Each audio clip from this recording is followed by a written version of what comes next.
Hi everyone. This video is a continuation of your quote open studio topics, and we're going to be talking about how to apply some of the dimensioning rules that you learned a couple of weeks ago to your final project. So here's what I ask you to do for this project: to dimension the length and width of each room, and also to provide overall dimensions for the house. You also need to title each room.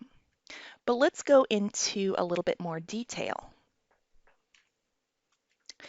You might be familiar with this slide from a couple of weeks ago, talking about how we should build our dimensions in strings and group them hierarchically. So let's take a look at the three levels or three strings of dimensions on this particular illustration. First and closest to the wall of the house, we have our smallest dimensions, and they are locating every door and window and major and minor walls within the building. So starting at this exterior corner, we are locating this window by its center line. We're locating this major wall in the home, kind of where the house jogs. We're locating this door by its center line, a major wall, a minor wall, another window by its center line, and all the way to the exterior edge of the building. At the next string of dimensions, we're going to kind of skip over the smaller elements like the doors and windows and the minor walls, and only dimension to the major walls. And this is going to be where your house maybe takes a corner or a turn or a jog. And then finally, the third and largest or longest dimension is going to be an overall dimension for the full length of the building. Let's try this with a project and see how it works in AutoCAD. So here we are in AutoCAD, and I'm using a sample project from a student. It already has set up the layers and the dimension styles. So what we're going to do is demonstrate how to run a string of dimensions along this top wall of the home. So first I'm going to go to the Annotate tab, Dimensions panel, and I'm going to start with a linear dimension. I'll click on that. Next, I'm going to zoom in a little bit and start at the exterior wall of this home and click right there. And the next thing I want to dimension along this wall is we're going to go for interior or minor walls. I'm going to click right here, and I'll pull that string out of the building a little bit like that. Okay, so we've got one dimension. Next thing you want to do is continue that dimension. I'll use the continue icon here. And I will dimension to another minor wall, the center line of a window, another minor wall, and finish up at the outer edge of the building. I'll click there. I'm done, so I'll hit return. And you now have your first string of dimensions for this particular wall.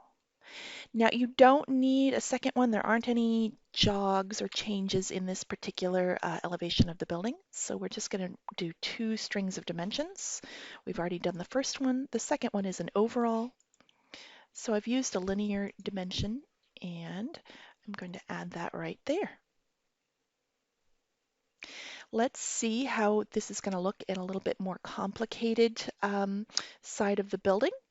So I'm going to scroll over to the kind of this left-hand side of the building over here. And I'll use a linear dimension to start up at this top corner, zooming in. I'm going to click right here in the corner of the building. And the next thing I want to dimension to is the center line of this window. So I'll use that. Then I'll continue that dimension and hit the corner or edge there. The next is the center line of this window. hit this major wall, center line of this door, and looks like all the way to the exterior corner. And I'm done, so I'll hit return. Now, this side of the building has some major walls or turns or jogs in the building, and so we're going to add that second string of dimensions. So I'll use a linear dimension tool. I'll start right here at the corner, go to the next corner or major wall, and pull that dimension string out. Use the continue command to finish out my string of dimensions. And I'm done. I've gone all the way to the bottom, so I'll hit return. So that would be our first string, our second string, and then let's finish this out by adding the overall string, kind of the longest dimension. Again, I'll use that linear dimension tool and choose these two edges of the building, pull it out this direction, and I'm done with dimensions on this side of the building. All right. Now, for a real or a full project, especially if it's a new project, you will need to dimension all of these interior parts of the building also. For this particular class project, you can leave that out and simply do the dimensions from the exterior or outside of your building. Right? But there's one last piece that's missing here. So take a look at this dimension right here. This is a center line dimension. It's going to a center of a window. And it's not looking like our illustration. So let's flip back and learn how to make it look like a center line dimension.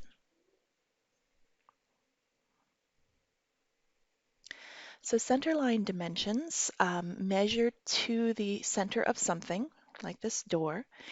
And in order to graphically communicate that they are actually measuring to the center of something and not to an edge, there's two clues. And the first is the CL symbol right here. And the second is the center line line type. It's a long dash, short dash, long dash, short dash. And that's for the extension line of this dimension right here. Here's the dimension line. This is the extension line. It's only the extension line that's actually pointing to the center of something that uses that center line line type. Now, unfortunately, there is not a simple way to create those centerline dimensions in AutoCAD. There's a couple of different ways. None of them are super simple. So here are your options for doing this. First of all, you can select the dimension object, and you can change just the one extension line to the centerline line type in the Properties palette. Okay. The second option, and this is the one that I personally use because in my opinion it's a little bit faster, all right, is that you can manipulate your dimension object and then manually draw a centerline extension line. The third option is to set up a separate centerline dimension style. This one's a little tricky because you don't actually want all of your extension lines to be that centerline line type, just specific ones.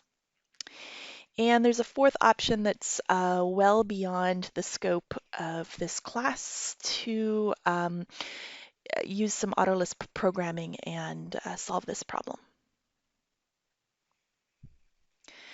All right, so I've come back to AutoCAD to show you, let's start with option one, where you are going to change the extension line of your dimension object to the center line line type. So I'm going to select this 5 foot 9.5 inch dimension right here, and we're actually wanting to change this extension line to the centerline line type. So come over to the Properties palette, and you can see it's one of the options over here, extension line 1 and extension line 2.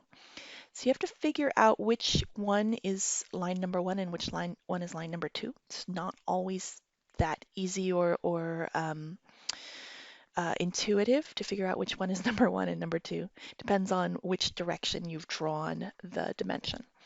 So in this case, we're going to change uh, extension line number one to the center line type. You're like, oh, but nothing happened. Okay, well, we also have to change the line type scale. And, oh, but nothing still happened. The problem is that this dimension, this 4'11" dimension, is overlaying. Okay, so they're right on top of each other. So you have to change both of them. All right. So now I've got the 4'11". You can't do it at the same time because it's different extension lines. All right. 4'11" one, and I'm going to change extension line 2 to the center. I'm going to change the line type scale. All right. And we finally have that center line type. Okay, so it's certainly possible to do. In my opinion, it just takes a little bit longer, a little bit more thought. All right, so let me show you option number 2. I'm going to go to a different example here on this sheet. Here we go. Let's try this window right here. And we've got these two dimensions. And we want this extension line in between them to be our center line type. And so this is how I would usually do it. I would make sure that I've selected both dimensions, both dimension objects. I'm going to grab the grip and just pull it up out of the way. Boop. All right, so that's gone now. And then I will manually draw a line using just the line tool. And I want it to not quite touch that window, so there we go. So now I've got a line object right here. And I will change that line to the center line type. Where is it? Line type, center.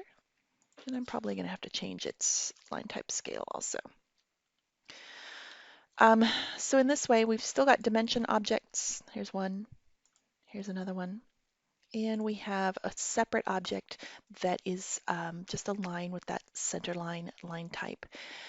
This isn't ideal either, but it is a workaround for this particular problem. So now we have these center line dimensions, and there's one missing piece, and that is the little CL symbol, or the center line symbol. So let me show you how to do that. I'll come back, zoom into this area here. It turns out that is just a piece of text. So I'm going to go ahead and add a multi-line text object using the MT command and specify a corner here. Let's see, I'd like it to be maybe a 3/16 size. We'll see if that works. And I'm going to come over here to the Insert panel and pull down this symbol menu. And the center line is one of several options here on this menu. So go ahead and choose that. It inserts that symbol, and I'm done with that one. Oops, it is very small. Let's go change it to, oh, that's because it's not annotative. Here, we'll change it to much bigger.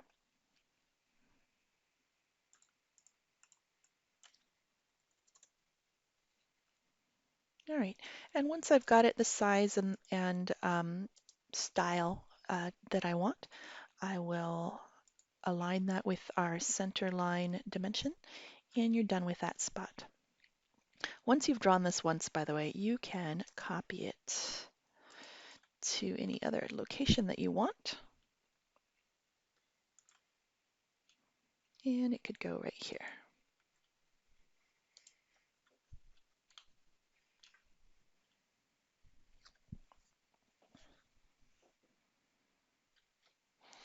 Okay, in this video, we covered how to apply some of the dimensioning rules that you've already learned about to your final project, and also a couple of tips and hints on how to get those centerline dimensions to actually comply with some of the drafting standards using AutoCAD.